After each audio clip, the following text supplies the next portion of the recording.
kelas bahasa Inggris di YouTube channel SMP YPI setiap hari Senin jam 1 sampai jam 2 siang di kelas bahasa Inggris. Oke? Bye. Don't forget ya. Don't forget.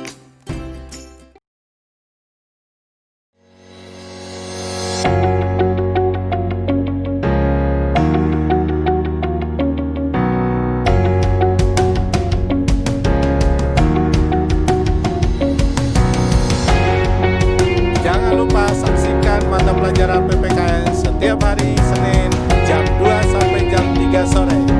Hanya di channel YouTube SMP YPI Pulau Gadung. Indonesia sebelah mana ya Pak Bagus ya? Sebelah sini pula. Nih. Oh iya, ini Indonesia. Kalau negara-negara ASEAN? Kayaknya dekat ke Indonesia deh, Bu. Oh, sebelah sini ya. Asia Tenggara.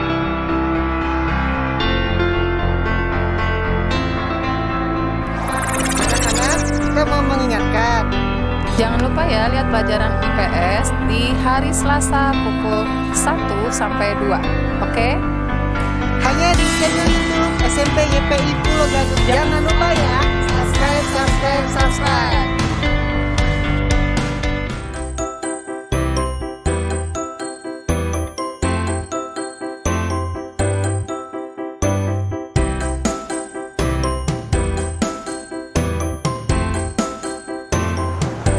Jangan lupa saksikan pelajaran prakarya di hari Selasa jam 2 sampai jam 3 di PJJ SMP YPI Pulau Gadung.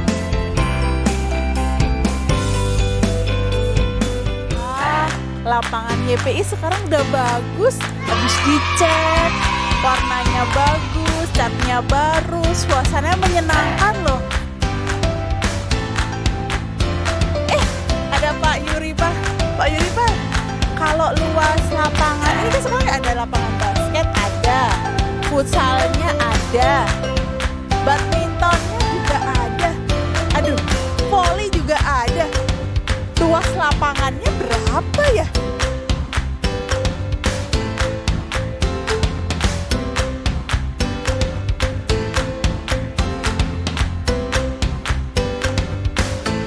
Untuk anak-anak semua, ternyata matematika itu bisa buat ngitung luas lapangan voli. Jadi jangan lupa saksikan pelajaran matematika dan kalian bisa ikuti di PJJ SMP YPI.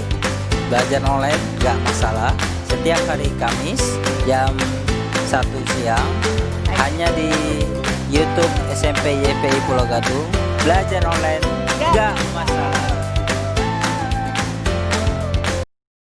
Oke, 3, 2, 1, kamera roll action. Assalamualaikum warahmatullahi wabarakatuh.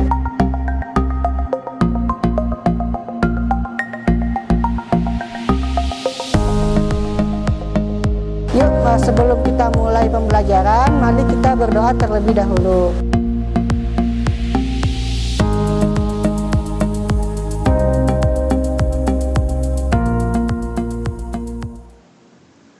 Assalamualaikum warahmatullahi wabarakatuh.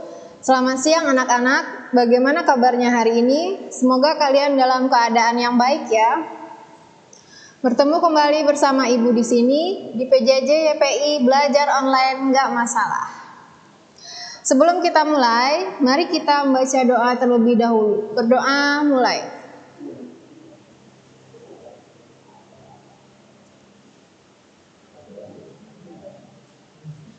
Berdoa selesai. Hari ini materi yang akan kita pelajari yaitu tentang menelaah isi dan struktur teks eksposisi. Sebelum kita mulai, alangkah baiknya kalian untuk menyiapkan buku dan alat tulis masing-masing ya. Sudah siap semua? Bagus. Langsung kita mulai ya. Menelaah isi dan struktur teks eksposisi. Kita mulai pada struktur yang ada pada teks eksposisi. Strukturnya di sini ada 3. Yang pertama tesis, yaitu berupa pengenalan isu, masalah, ataupun pandangan penulis secara umum tentang topik yang dibahas. Yang kedua, rangkaian argumen berupa sejumlah pendapat atau argumen penulis sebagai penjelas atas tesis yang dikemukakan sebelumnya. Jadi bagian kedua ini adalah berisi pendapat-pendapat tentang si penulis tentang bagian tesis tadi. Yang ketiga itu ada penegasan ulang.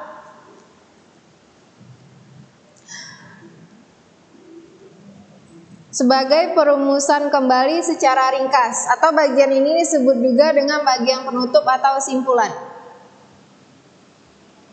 Sementara menurut Priyatni, strukturnya itu ada 3, judul, argumentasi, simpulan, atau penegasan ulang. Kira-kira pengertiannya masih sama seperti yang tadi. Selanjutnya kita masuk kepada ciri kebahasaan teks eksposisi. Kalian boleh buka buku paketnya, buku paket bahasa Indonesia, halaman 81. Yang pertama, ciri kebahasaannya adalah menggunakan kata ganti atau biasa disebut dengan pronomina. Kata ganti orang pertama, baik tunggal maupun jamak. Yang kedua, bersifat non-fiksi atau ilmiah populer yang ditandai dengan bahasa yang jelas dan tidak bermakna ganda. Yang ketiga, bersifat informatif, memberikan informasi. Yang keempat, bersifat faktual. Yang kelima, kata-kata teknis atau peristilahan.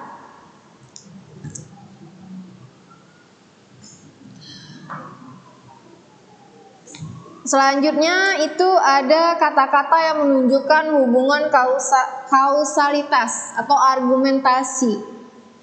Yang selanjutnya kita masuk pada kata kerja mental atau mental verba.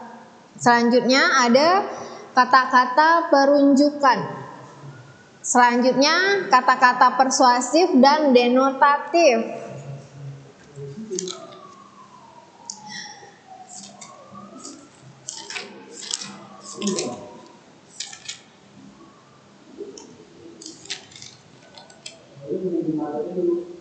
Jika ada yang belum paham beberapa dari ciri kebahasaan ini, Ibu akan jelaskan sedikit. Kata-kata teknis itu adalah kata-kata atau peristilahan mengenai topik yang dibahas. Selanjutnya kata-kata yang menunjukkan hubungan kausalitas atau argumentasi.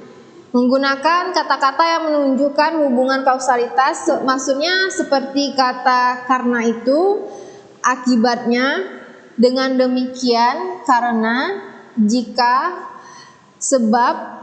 Selain itu dapat pula menggunakan kata-kata yang menyatakan perbandingan atau pertentangan. Seperti kata sebelum itu, kemudian, pada akhirnya, sebaliknya, namun, dan sebagainya. Ataupun kata-kata yang menyatakan hubungan kronologis, itu berhubungan dengan keterangan waktu.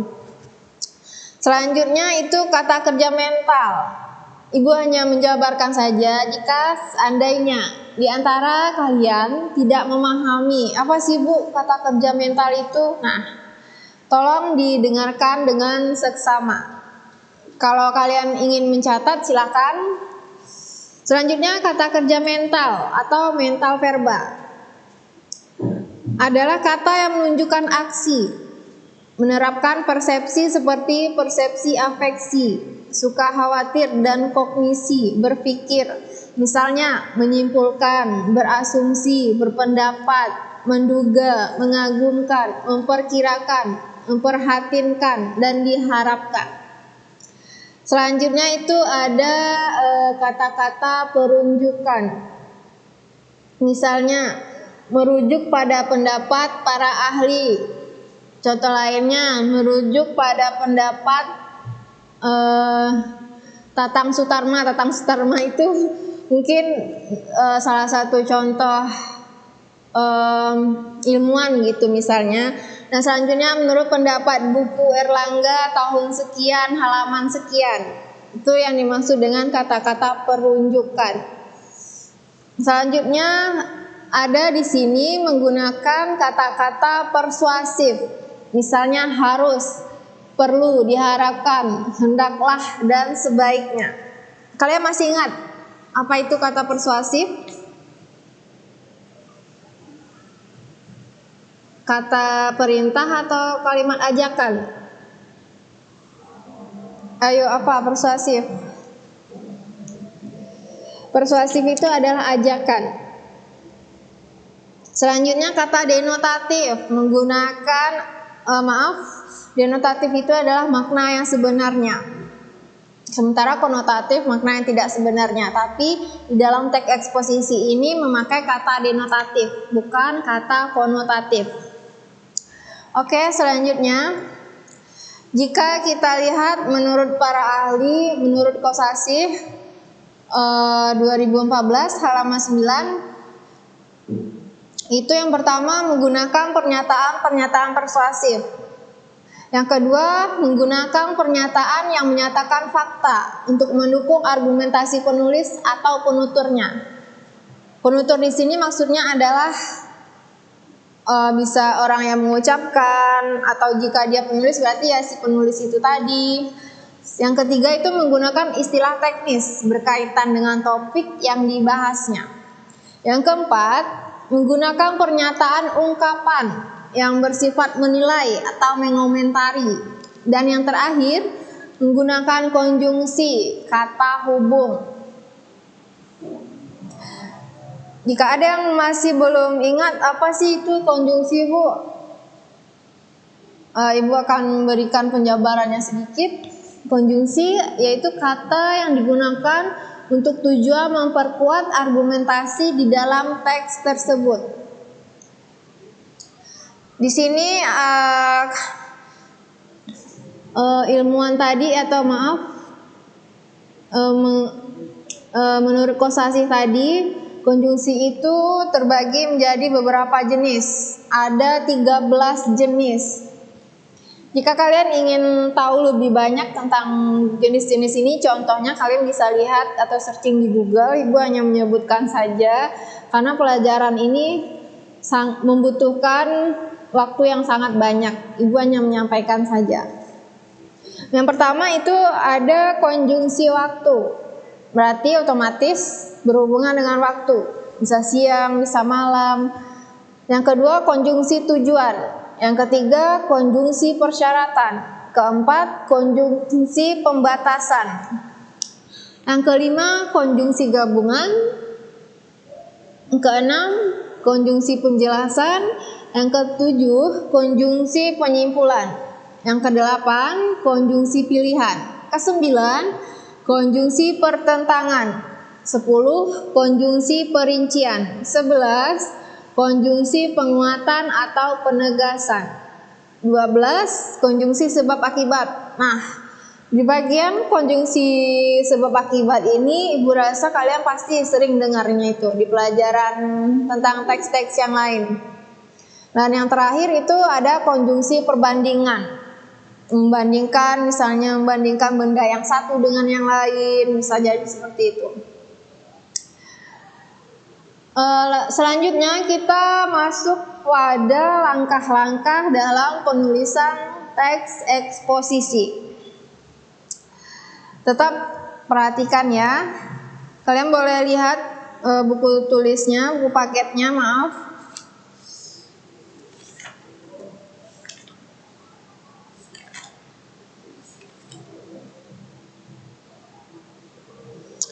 Kalau di halaman 84,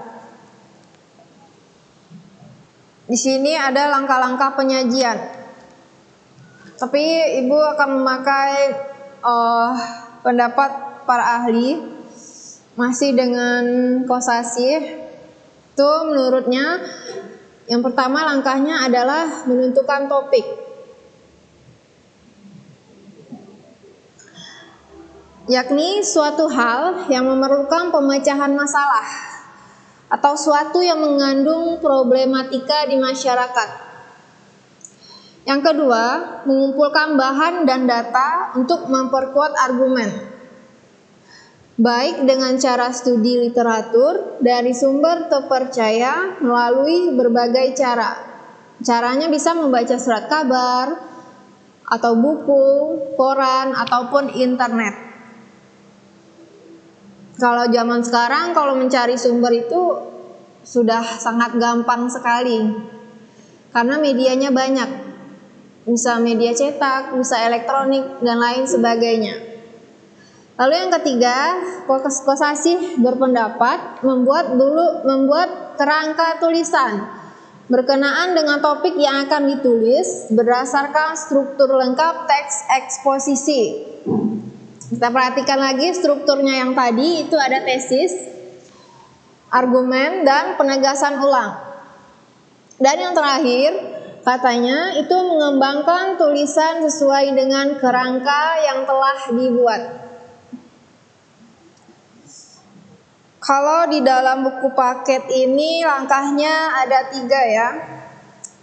Perhatikan halaman 84, itu ada langkah-langkah penyajiannya. Yang pertama, menentukan isu ataupun masalah yang akan dibahas.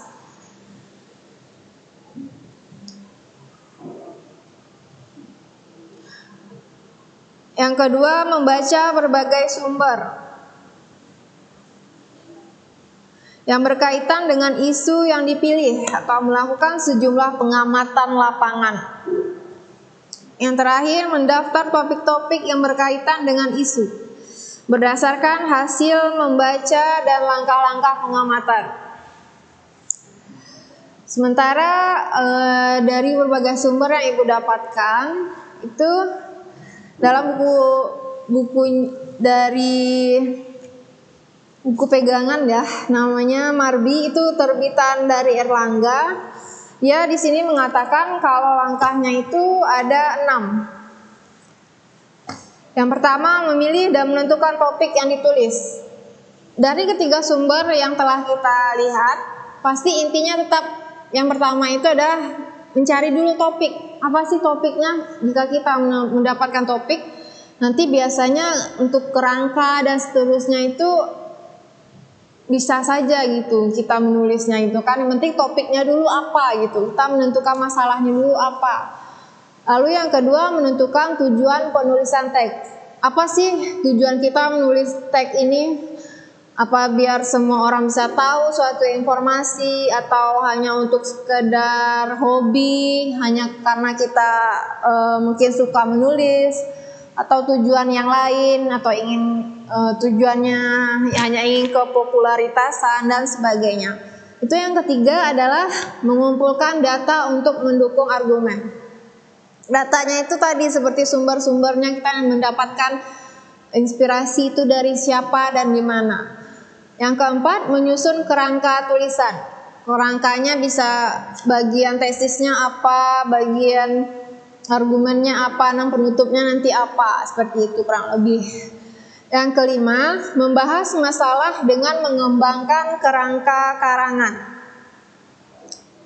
Perhatikan baik-baik, membahas masalah dengan mengembangkan kerangka karangan. Jika tadi kerangkanya hanya beberapa kalimat atau beberapa kata. Nah, sekarang tugas kita adalah kita kembangkan kerangka yang sedikit tadi menjadi beberapa paragraf. Setelah terkumpul, barulah kita di bagian akhir itu membuat kesimpulan. Kira-kira seperti itulah langkah dalam penulisan teks eksposisi. Selanjutnya, setelah kita menulis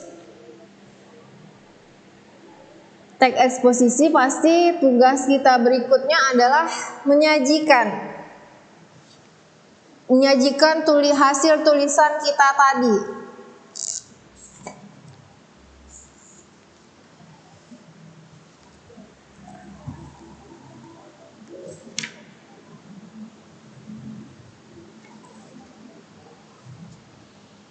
Itu yang pertama, langkah penyajiannya adalah menentukan isu ataupun masalah yang akan dibahas.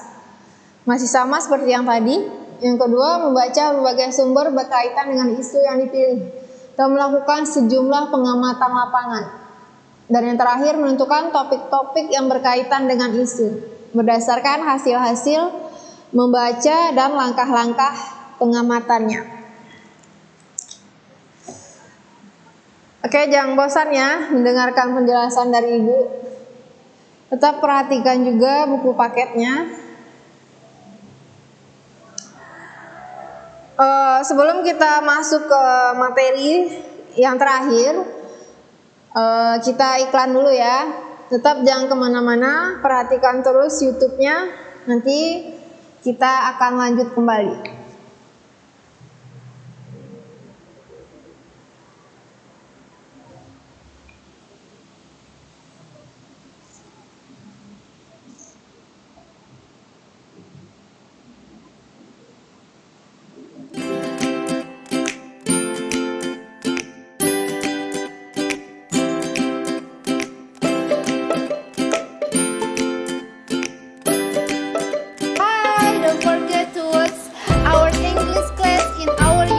SMP YPI Pulau Gadung at every Sunday at 1 until 2 p.m. Stay watch on in our YouTube, okay? Saksikan kelas bahasa Inggris di YouTube channel SMP YPI setiap hari Senin jam 1 sampai jam 2 siang di kelas bahasa Inggris, oke? Bye, don't forget ya. Don't forget.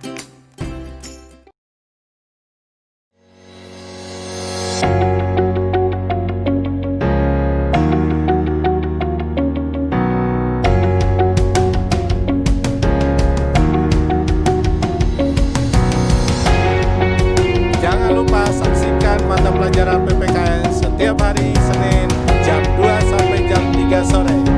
Hanya di channel YouTube SMP YPI Pulau Gadung. Indonesia sebelah mana ya Pak Bagus ya? Sebelah sini pula. Nih. Oh iya, ini Indonesia. Kalau negara-negara ASEAN? Kayaknya dekat ke Indonesia deh, Bu. Oh, sebelah sini ya. Asia Tenggara.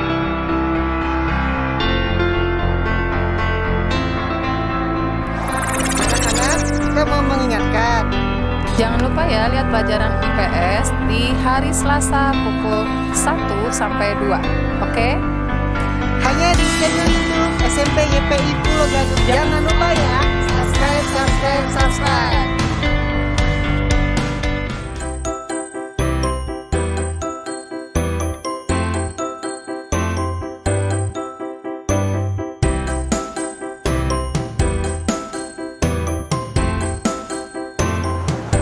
Jangan lupa saksikan pelajaran prakarya di hari Selasa jam 2 sampai jam 3 di PJJ SMP YPI Pulau Gadung.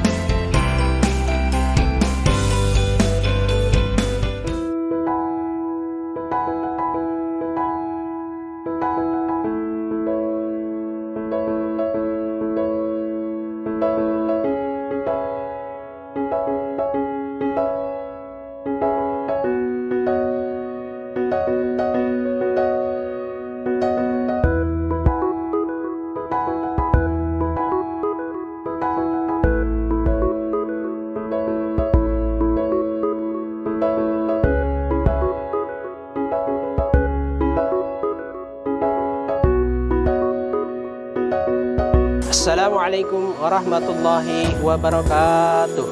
Peserta didik YPI yang budiman, ikutilah pembelajaran pendidikan agama Islam dan budi pekerti di channel YouTube YPI setiap hari Kamis pukul 14 sampai dengan selesai. YPI di hati, berprestasi dan berakhlakul kalimah. Subhanallah walhamdulillah wala ilaha illallah wallahu akbar. Assalamualaikum warahmatullahi wabarakatuh.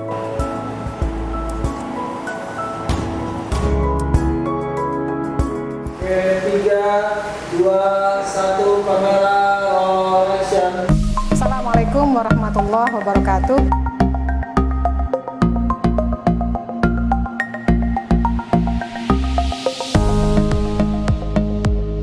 sebelum kita mulai pembelajaran, mari kita berdoa terlebih dahulu.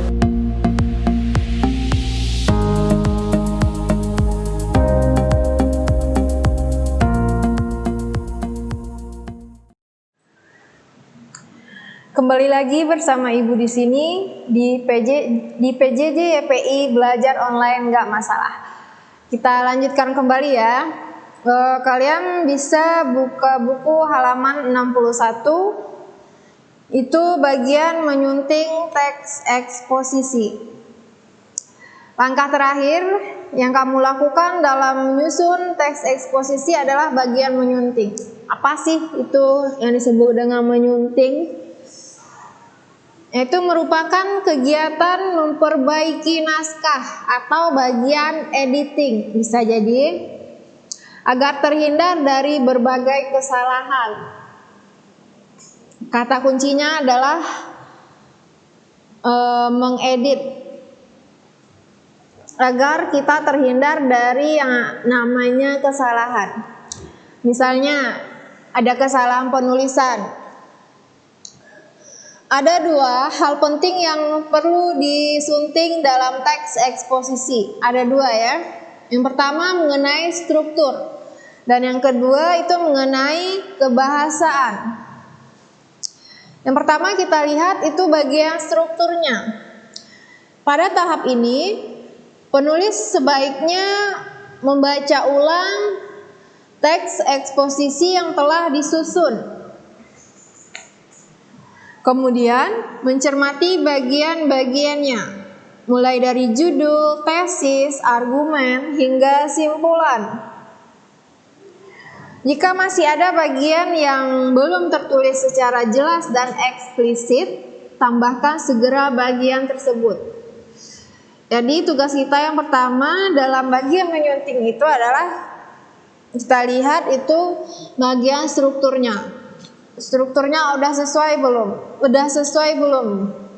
Jika belum, kita boleh menambahkannya lagi.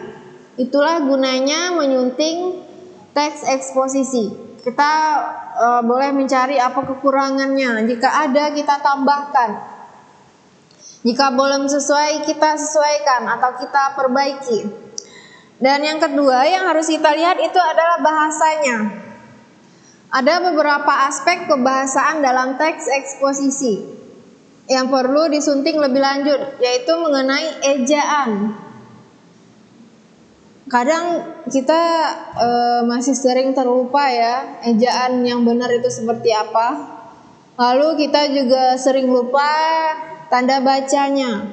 Kadang lupa titik yang seharusnya kita kasih koma, tidak kita pakaikan, yang seharusnya kita menggunakan tanda seru, tapi di tulisan kita tidak. Jadi itulah gunanya bagian menyunting teks. Kita bisa menambahkan jika seandainya tulisan kita masih ada yang kurang berdasarkan kebahasaannya. Yang selanjutnya pilihan kata. Katanya udah pantas belum? Katanya udah tepat belum? Atau bahasanya sudah baku atau belum? Lalu keefektifan kalimat. Apa kalimatnya sudah efektif atau bukan atau belum? Dan yang terakhir itu ada kepaduan paragraf. Nah, untuk lebih pahamnya kalian boleh buka buku halaman 61 tadi. Itu yang pertama ada penjabaran tentang penulisan huruf kapital dan tanda baca. Ingat ya, penggunaan huruf kapital dan tanda baca harus sesuai dengan kaidahnya atau menurut pedoman umum ejaan bahasa Indonesia yang disingkat dengan QEB. Penulisan huruf kapital dan tanda baca. Penggunaan dan tanda bacanya mempunyai fungsi tertentu dalam susunan kata, frasa, klausa, kalimat maupun paragraf. Apa fungsi dari kata atau huruf kapital? Setiap kita memulai paragraf baru, kita menggunakan huruf kapital yang pertama. Yang kedua, jika alamat jalan itu memakai huruf kapital, nama orang juga huruf kapital. dan seterusnya. Penggunaan huruf kapital dan tanda baca dapat kita baca secara lengkap dalam buku Pedoman Umum Ejaan Bahasa Indonesia terbaru. Kalian boleh melihatnya jika seandainya kalian ada yang terlupa, yang seharusnya alamat rumah atau alamat jalan. Jika kalian keliru, kalian boleh buka lagi itu UEB-nya, kalian lihat-lihat. Lalu selanjutnya ada pemilihan kata atau diksi. Diartikan sebagai pilihan kata yang tepat dan selaras untuk mengungkapkan gagasan sehingga diperoleh efek tertentu seperti yang diharapkan. Setiap kata memiliki makna tertentu untuk menyampaikan gagasan yang ada dalam benak seseorang. Bahkan, makna kata bisa saja diubah ketika digunakan dalam kalimat yang berbeda. Hal ini mengisyaratkan bahwa makna kata yang sebenarnya akan diketahui apabila digunakan dalam kalimat. Selain itu, kata juga dapat menimbulkan dampak atau reaksi yang berbeda jika digunakan dalam kalimat yang berbeda. Berdasarkan hal tersebut, dapat dikatakan bahwa dengar baik-baik bahwa diksi berperan penting dalam penyampaian gagasan. Beberapa syarat yang perlu diperhatikan saat memilih kata yang tepat. Syarat yang pertama, penulis harus dapat membedakan secara cermat kata denotatif dan konotatif. Denotatif apa, konotatif apa. Kalau denotatif itu makna atau kata yang sebenarnya. Konotatif itu yang tidak sebenarnya. Biasanya denotatif ini digunakan pada teks-teks atau karya-karya ilmiah. Sementara konotatif itu kita pakai dalam karya sastra. Misalnya kita menulis puisi kah, cerpen, dan karya sastra lainnya, atau bisa syair-syair gitu kan. Kita harus bisa dulu membedakan mana yang tergolong ke dalam denotatif dan konotatif. Jangan sampai salah atau kebalik, itu fatal sekali nanti. Selanjutnya syaratnya adalah hindari kata-kata ciptaan sendiri atau mengutip kata-kata orang terkenal yang belum diterima oleh masyarakat. Maksudnya di sini adalah kita mengutip nih kalimat atau omongan orang yang belum dikenal masyarakat. Sebaiknya itu tidak usah kita lakukan.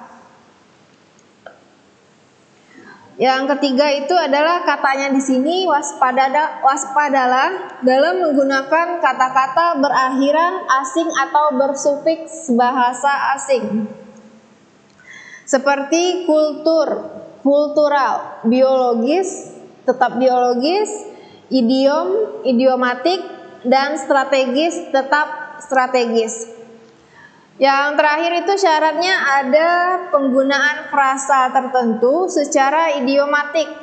Misalnya kata ingat menjadi frasa ingat akan, bukan ingat terhadap. Frasa membahayakan sesuatu, bukan membahayakan bagi, itu salah ya atau kebalik. Atau misalnya frasa takut akan, bukan takut sesuatu. Kita harus bisa membedakan frasa-frasanya itu secara idiomatik. Lalu yang ketiga yang masuk ke dalam bahasanya tadi yang harus kita lihat, kita teliti itu adalah keefektifan kalimat. Pasti pernah dengar, ya kan? Kalimat efektif, keefektifan kalimat itu masih sama. Kalimat efektif memiliki kemampuan untuk menimbulkan kembali gagasan-gagasan pada pikiran pembaca atau pendengar sesuai dengan gagasan yang ada pada pikiran penulis. Kalimat dikatakan efektif apabila berhasil menyampaikan pesan, gagasan, perasaan, maupun pemberitahuan sesuai dengan maksud penulis. Efektif itu tepat sasaran gitu loh maksudnya. Kalimat efektif disampaikan dengan tepat sasaran dan tidak bertele-tele, ya kan? To the point lah kalau bahasa kalian sekarang itu. Lalu itu yang keempat, ada kepaduan paragraf. Paragraf itu udah padu apa belum? Jangan sampai paragrafnya itu tidak sesuai dengan kalimat yang pertama dengan yang kedua itu bertolak belakang. Kalau bisa dalam satu paragraf itu masih satu hal yang sama yang dibahas atau topik yang sama yang dibahas. Di sini dijelaskan paragraf yang padu ditandai dengan keterkaitan dan kepaduan antar kalimat. Antar kalimat itu jelas itu kan, to the point. Antar kalimat dalam sebuah paragraf atau keterkaitan antar paragraf. Mereka saling berkaitan satu sama lain. Kalimat pertama dan kedua masih berkaitan sampai kalimat terakhirnya. Begitu dalam paragrafnya yang diminta. Setiap paragraf ditandai dengan satu gagasan. Apa sih gagasannya dalam paragraf yang pertama itu? Lalu dikembangkan lebih lanjut dalam beberapa gagasan penjelas. Biasanya gagasan penjelas ini bisa berada di akhirnya. Hindarkan penggunaan gagasan sumbang yang tidak terkait dengan gagasan sebelum atau sesudahnya. Yang gak nyambung lah, gitu kan. Selain itu, hubungan antara satu paragraf dengan paragraf yang lain harus runtut dan padu. Hindarkan paragraf sumbang yang tidak terkait dengan topik yang dibahas karena akan menimbulkan kesalahan pemahaman bagi pembaca. Jadi itulah bagian dalam menyunting yang harus kita perhatikan. Itu yang pertama, bagian strukturnya kita lihat kembali apakah sudah sesuai strukturnya. Jika belum, jadi dalam bagian penyuntingan ini kita boleh menambahkannya. Atau yang perlu dikurangi, kita kurangi itu boleh. Namanya juga dalam penyuntingan. Lalu yang perlu kita perhatikan adalah bahasanya. Huruf kapitalnya sudah benar apa belum? Pemilihan diksi atau katanya sudah tepatkah? Gitu kan? Lalu sementara dalam kata atau diksi itu ada lagi penulis harus dapat membedakan. Kita diminta untuk waspada dalam menggunakan kata-kata berakhiran. Lalu kita diminta untuk menggunakan frasa tertentu secara idiomatik, gitu kan? Lalu juga ada keefektifan kalimat. Kita harus bisa membedakan kalimat efektif dengan yang tidak. Lalu selanjutnya kepaduan paragraf. Kita perhatikan lagi apakah paragrafnya sudah nyambung. Misalnya dalam teks eksposisi itu kalian dapat menulis atau menghasilkan 5 paragraf misalnya gitu kan. Kita lihat paragraf 1. Apakah sudah sesuai dengan tema atau topiknya? Jika kita rasa sudah, kita lihat kembali, kita teliti kembali paragraf yang kedua. Masih berhubungan tidak dengan paragraf yang pertama? Oke, masih gitu kan? Lalu kita lihat kembali paragraf yang ketiga. Isinya sudah sesuai belum? Udah ada belum kaitannya dengan paragraf yang 2 sebelumnya? Lalu kita lihat lagi paragraf yang keempat dan yang terakhir, begitu seterusnya. Lalu seperti itulah tugas kita dalam menyunting teks eksposisi. Jika masih ada yang belum jelas atau belum mengerti, Ibu akan mengulang kembali dari awal. Ibu akan mengulang lagi mulai dari isi dan strukturnya. Strukturnya kita juga sudah pernah bahas dalam pertemuan sebelumnya, itu ada 3. Ada tesis. Tesis ini isinya adalah pengenalan isu.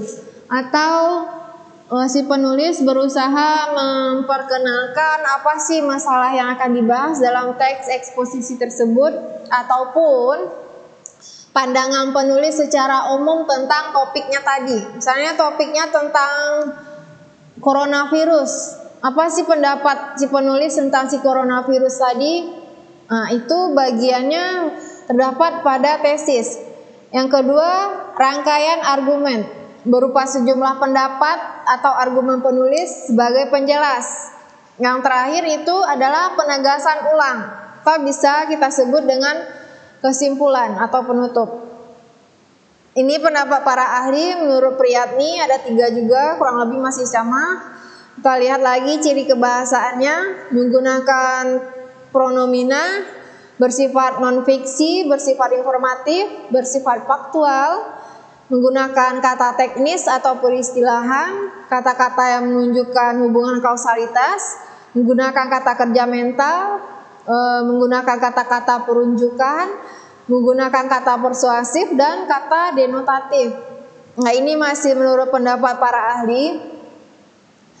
Dan yang terakhir tadi adalah langkah dalam penulisan. Ini masih pendapat para ahli. Ini menurut buku paket kita. Ini dalam menyajikan teks eksposisi. Dan yang terakhir adalah bagian menyunting. Kira-kira itulah materi kita pada pertemuan kali ini. Untuk tugas kalian di rumah, silahkan ditulis ya. Ambil buku tulisnya. Itu tugas pertama adalah bagaimana sifat teks eksposisi. Tugasnya hanya ada 2. Lalu yang kedua, tuliskan kaidah kebahasaan teks eksposisi. Ini sudah kita bahas tadi sebelumnya, ya kan?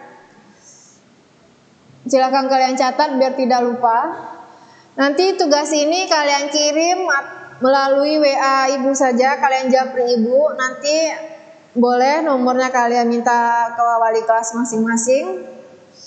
Demikian materi pembelajaran kita untuk hari ini. Semoga anak-anak dapat mengerti apa yang sudah kita pelajari hari ini. Ibu berharap anak-anak tetap menjaga kesehatan dan terus semangat dalam belajar, agar kita dapat kembali belajar di sekolah dan bertemu dengan serta Bapak dan Ibu guru. Kita bertemu kembali minggu depan di PJJ YPI Belajar Online Gak Masalah. Assalamualaikum warahmatullahi wabarakatuh. 3, 2, 1, kamera roll action. Assalamualaikum warahmatullahi wabarakatuh.